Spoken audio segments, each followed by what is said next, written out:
Welcome to ladder safety training. The first step in ladder safety is choosing the right ladder. Think about the different types of styles that you know of: a step stool, a painter's ladder, which is the typical A-shaped ladder, or even a rolling ladder. When you're selecting a ladder for the job, think about the physical requirements of the job, how much room there'll be to position the ladder, and how much weight combining the user tools and materials will be on the ladder. Then you want to think about the height. How long should the ladder be to safely perform the job? Remember that you don't want anyone to lose their balance and fall, and nobody should be standing on the top two rungs of a ladder. And that typically relates to the painter's ladder, that A-shaped ladder. Remember to inspect your ladder. Look for any missing or loose bent steps or rungs, or any damaged or missing non-slipped feet. You can see here in the picture that we have a bent rail, bent brackets, and even missing shelves. You don't want to use duct tape to fix anything with the ladder. You shouldn't try to be a superhero and try to bend the ladder back into place. If there's a problem with the ladder, if it's uneven, it wobbles, there are pieces missing, it's broken, you want to tag the ladder out and take it out of service so that nobody will use the ladder at all.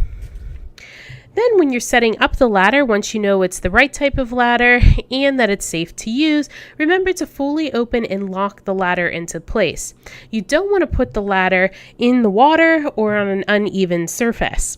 Remember too that if the ladder is in an area where it's a high trafficked area, right? Maybe near a doorway or near a door, or just in a busy corridor, make sure to block off the area.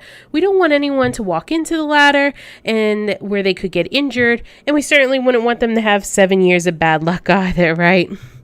Now, you can see here of what not to do. You can tell here that he doesn't have 3 points of contact. The ladder just moved while he was trying to go up the ladder on his own.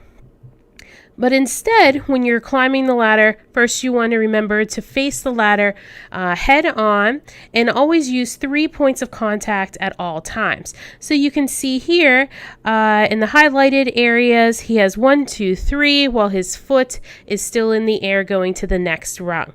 That way he can safely climb the ladder.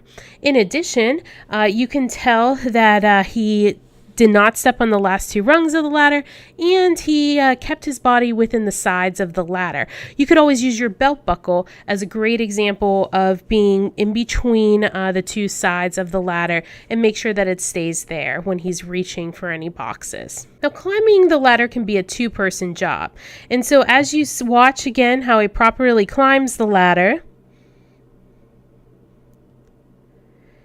he wants to grab that product easily, but then he's going to hand it to another person so that he can descend the ladder safely and properly.